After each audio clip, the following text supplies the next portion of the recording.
तृतीय वर्ष भूगोल के विद्यार्थियों के लिए उत्तर का विशाल मैदान का प्रादेशिक प्रारूप, the regional pattern of northern plain. पश्चिम में राजस्थान से लेकर पूर्व में आसाम तक इस विशाल हिमालय के उच्चावच में महत्वपूर्ण प्रादेशिक भिन्नताएं पाई जाती है। इस दृष्टिकोण से इसे पश्चिम से पूर्व की ओर निम्नलिखित भागों में विभाजित किया जाता है। पहला राजस्थान का मैदान, दूसरा पंजाब हरियाणा का मैदान, तीसरा गंगा का मैदान, चौथा ब्रह्मपुत्र का मैदान। तो प्रारंभ विस्तार पूर्वक पहला राजस्थान का मैदान।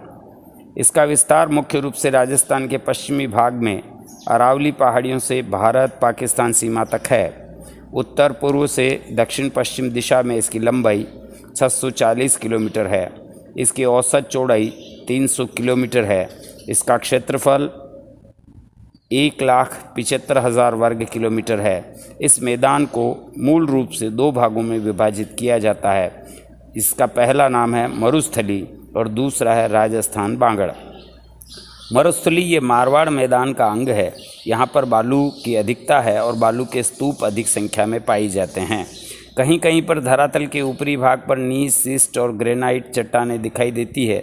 यह मुख्यतः शुष्क मरुस्थली भाग है जहाँ वार्षिक वर्षा 25 सेंटीमीटर होती है, परंतु बहुत ऐसे स्थान भी हैं जहाँ 25 सेंटीमीटर से भी कम वर्षा होती है।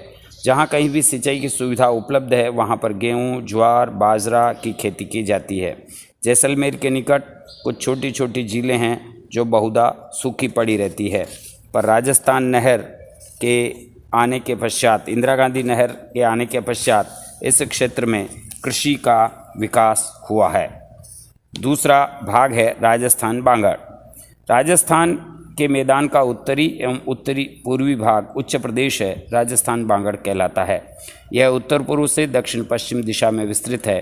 पश्चिम में इसका विस्तार 25 सेंटीमीटर वार्षिक वर्षा की समरेखा द्वारा निर्धारित होता है। यहाँ की प्रमुख नदी लूनी है। यह एक मौसमी नदी है जो दक्षिण पश्चिम दिशा में कच्छ के रन की ओर प्रवाहित होती है। यहाँ पर कहीं कहीं पहाड़ियाँ मिलती है। टीले बहुत कम हैं। कई स्थानों पर उपजाऊ मिट्टी मिलती है। दूसरे स्थान पर है पंजाब हरियाणा का मैदान। यह एक चौरस मैदान है जो इतना ही बड़ा है, 1,75,000 वर्ग किलोमीटर में है। उत्तर पूर्व से दक्षिण पश्चिम दिशा में इसकी लंबाई 640 किलोमीटर, पूर्व से पश्चिम दिशा में इसकी चौड़ाई 300 किलोमीटर है। राजनीतिक दृष्टि से इसका विस्तार पंजाब, हरियाणा और दिल्ली में है। समुद्र तल से इसकी औसत ऊंचाई 250 मीटर है।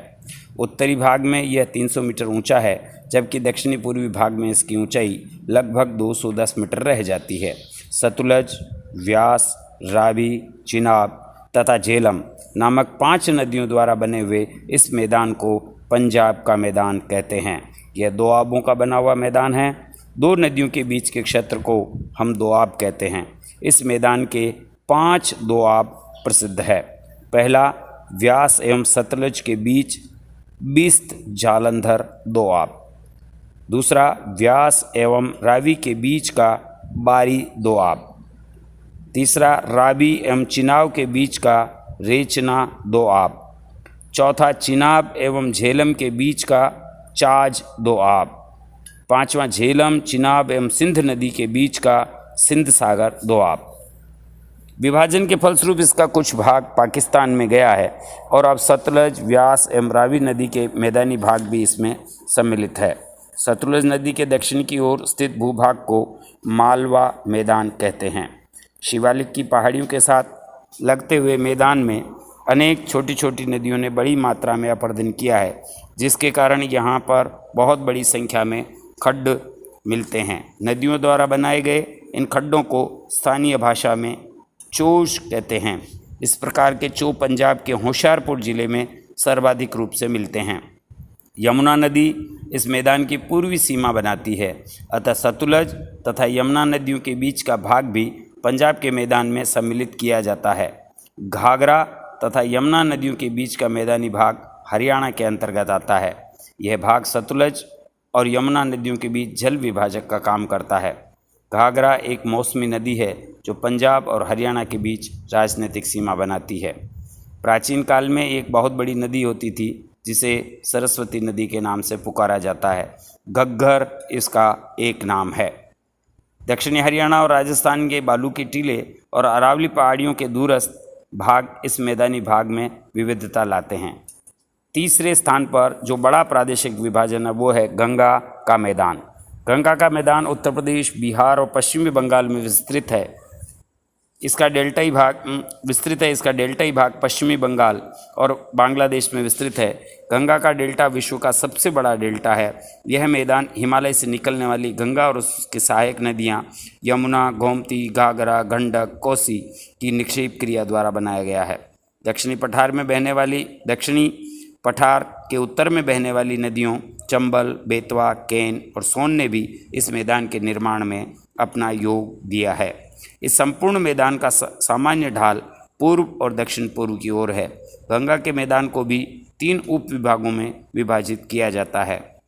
पहला ऊपरी गंगा का मैदान, दूसरा गंगा का मध्यवर्ती मैदान, तीसरा गंगा का निम्न मैदान। तो गंगा का ऊपरी मैदान, इस मैदान की उत्तरी सीमा शिवालिक की पहाड़ियों से शुरू होकर प्रायद्वीपीय पठार और पश्चिमी सीमा यमुना नदी द्वारा निर्धारित होती है। पूर्वी सीमा के संबंध में कई विद्वानों ने विचार दिए हैं। डेडले स्टाम्प ने 100 सेंटीमीटर की समवृष्टि रेखा आइसोहाइट्स को इस प्रदेश की पूर्वी सीमा माना, जबकि अधिकांश विद्वान 100 मीटर की समोच्च रेखा को इसकी पूर्वी सीमा मानते हैं। पूर्व पश्चिम दिशा में इस मैदान की ऊपरी मैदान की लंबाई 550 किलोमीटर और उत्तर दक्षिण दिशा में इसकी चौड़ाई 380 किलोमीटर है। इस प्रकार यह प्रदेश 1,50,000 वर्ग किलोमीटर क्षेत्र में फैला हुआ है। यह मैदान गंगा और उसकी सहायक नदियों यमुना, रामगंगा, शारदा, गोमती, घाघरा ने बनाया है। यह मैदान समुद्र तल से 100 से 300 मीटर ऊंचा है। इस दोआब के पूर्व में रुहेलखंड का मैदान है जो लगभग 35,000 वर्ग किलोमीटर में फैला हुआ है। इसका ढाल भी दक्षिण पूर्व दिशा में है जहाँ रामगंगा, शारदा और गोमती नदियों का प्रवाह स्पष्ट है। रुहेलखंड के पूर्व में अवध का मैदान है। अवध के मैदान में बहने वाली मुख्य नदी घाघरा है। इसकी अन्य नदियाँ गोमती है जिसकी धारा मंद है। वास्तव में इस संपूर्ण प्रदेश का ढाल ही अत्यधिक मंद है। इस सामान्य ढाल जो 25 सेंटीमीटर प्रति वर्ग किलोमीटर है कहीं पर महसूस भी नहीं होता है। उत्तरी भाग में ढाल तीव्र है जो 100 सेंटीमीटर प्रति वर्ग किलोमीटर है। इसी का दूसरा भाग गंगा का मध्यवर्ती मैदान। यह मैदान उत्तर प्रदेश के पूर्वी भाग और बिहार में लगभग 1,45,000 वर्ग किलोमीटर क्षेत्र में फैला है। यह मैदान पूर्व पश्चिम दिशा में लगभग 600 किलोमीटर लंबा और उत्तर दक्षिण दिशा में 330 किलोमीटर चौड़ा है। इसके उत्तरी भाग में हिमालय का गिरिपद है। दक्षिण में प्रायद्वीपीय पठार का किनारा है। कुछ विद्वान इसे 150 मीटर की समोच्च रेखा को इसकी दक्षिणी सीमा के साथ विभाजित करते हैं। यह मैदान काफ़ी नीचा है। इसका कोई भाग 150 मीटर से अधिक ऊंचा नहीं है। इस मैदान में घाघरा, गंडक और कोसी नदियाँ हिमालय से उतरकर तीव्र गति से प्रवाहित होती है। ये सभी नदियाँ गंगा की सहायक नदी है, परंतु तेज बहाव के कारण अपना मार्ग बदलती है जिससे बाढ़ का सदैव खतरा रहता है। इस संदर्भ में कोसी नदी बहुत ही कुख्यात है। 1936 में यह नदी पूर्णिया के निकट होकर प्रवाहित हुआ करती थी, परंतु अब इस स्थान से 96 किलोमीटर दूर पश्चिम की ओर बहती है। कोसी में अचानक जल स्तर बढ़ जाता है, भयंकर बाढ़ें आती है और इस वजह से इस नदी को सौरो ऑफ बिहार का शोक कहा जाता है। कोसी नदी पर बांध और उसके किनारों पर 240 किलोमीटर लंबा तटबंध बनाने से इस नदी के जल उपयोग की संभावना अत्यधिक बढ़ गई है। गंगा का निचला मैदान। इस प्रदेश में दार्जिलिंग के उत्तरी पर्वतीय क्षेत्र से लेकर पश्चिम में स्थित पुरुलिया जिले जो पश्चिमी बंगाल में सम्मिलित होते हैं, वहाँ से लेकर हिमालय की तलहटी से लेकर गंगा के डेल्टा तक ये मैदान फैला है। उत्तर दक्षिण दिशा में इसकी लंबाई 580 किलोमीटर और पूर्व पश्चिम में इसकी सीमा 200 किलोमीटर है। इसका कुल क्षेत्रफल 81,000 वर्ग किलोमीटर है। दक्षिण पश्चिम में 150 मीटर की समोच्च रेखा इसकी अंतिम सीमा है। इस मैदान का उत्तरी भाग तिस्ता, जलढाका और टोरसा नदियों द्वारा लाए गए निक्षेपों से बना है। जलपाईगुड़ी, न्यू जलपाईगुड़ी, दार्जिलिंग जिले का पर्वतपदी एवं तराई क्षेत्र दुआर कहलाता है। राजमहल की पहाड़ियाँ तथा पश्चिम बांग्लादेश की सीमा के निकट यह संकरा मैदान बोटलनेक केवल 16 किलोमीटर चौड़ा रह जाता है। डेल्टाई भाग में गंगा अपने आप को कई धाराओं में विभक्त कर लेती है। यहाँ पर भूमि का ढाल बहुत ही मंद है, जो 2 सेंटीमीटर प्रति वर्ग किलोमीटर से कम है। अनुमान है कि यदि समुद्र से में 7 मीटर ऊंचा ज्वार आए तो कोलकाता तक की सारी भूमि जलमग्न हो जाएगी। इस प्रदेश का 2/3 भाग 30 मीटर से भी कम ऊंचा है। यहाँ कुछ निम्न भूभाग हैं जिन्हें बिल कहते हैं। मुहाना प्रदेश पर समुद्र तट के साथ साथ दलदली भाग है और घने सुंदरवन के जंगल हैं। चौथे स्थान पर है ब्रह्मपुत्र का मैदान। इसे ब्रह्मपुत्र की घाटी भी कहते हैं। इसका लगभग समस्त भाग आसाम के अंतर्गत आता है, इसलिए इसे आसाम मैदान भी कहा जाता है।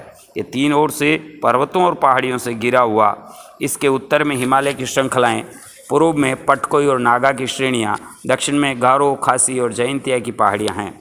पश्चिम में भारत बांग्लादेश की अंतर्राष्ट्रीय सीमा और निम्न गंगा का मैदान इसकी सीमा निर्धारित करती है। यह पश्चिम में धुबरी से पूर्वोत्तर में सदिया तक यह लगभग 800 किलोमीटर लंबा और 96 किलोमीटर चौड़ा 96 किलोमीटर चौड़ा मैदान है। इसका क्षेत्रफल 56,000 वर्ग किलोमीटर है। इस मैदान का निर्माण ब्रह्मपुत्र और उसकी सहायक नदियों द्वारा किया गया है। ब्रह्मपुत्र नदी इस मैदान में सदिया के निकट से प्रवेश करती है। 720 किलोमीटर बहने के बाद धुबरी के निकट दक्षिण की ओर मुड़कर बांग्लादेश में प्रवेश करती है। यह एक निम्न प्रदेश है जो पूर्व में 130 मीटर और पश्चिम में केवल 30 मीटर ऊंचा है। इस प्रकार इस मैदान का औसत ढाल 12 सेंटीमीटर प्रति वर्ग किलोमीटर है। ढाल कम होने के कारण यहाँ पर कई नदियाँ अपने विसर्ग का निर्माण करती है और निम्न भूमियाँ बनाती है। वर्षा ऋतु में ब्रह्मपुत्र नदी का पाट बहुत चौड़ा हो जाता है, जिसके फलस्वरूप बाढ़ के मैदान बनते हैं। ये नदी कई धाराओं में विभक्त होकर नदी द्वीपों का भी निर्माण करती है। यह उत्तर भारत के विशाल मैदान के प्रादेशिक प्रारूप का विवरण है। अगली समय या अगला बिंदु जो है वो उत्तर भारत के विशाल मैदान के महत्व को रेखांकित करते हुए होगा। आज इतना ही, धन्यवाद।